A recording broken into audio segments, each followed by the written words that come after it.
سوال یہ ہے کہ عورت کی شرمگاہ میں انگلی ڈالنے سے کیا عورت پر غسل آئے گا یا نہیں؟ جواب: اگر عورت کی شرمگاہ میں بغرض علاج وغیرہ بلا شہوت انگلی ڈالی گئی تو اس سے غسل واجب نہیں ہوگا۔ اسی طرح اگر شوہر نے بیوی کی شرمگاہ یعنی فرج داخل میں انگلی داخل کی اور عورت کو اس سے شہوت نہیں ہوئی تو اس صورت میں غسل واجب نہیں ہوگا۔ البتہ اگر میاں بیوی شہوت کی بنا پر یہ عمل کرے اور شوہر اپنی انگلی عورت کی شرمگاہ میں داخل کرے تو بعض فقہا کے قول کے مطابق غسل لازم ہو جاتا ہے۔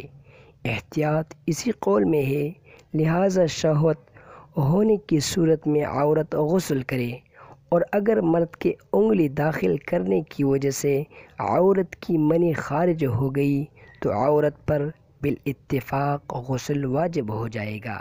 واللہ اعلم۔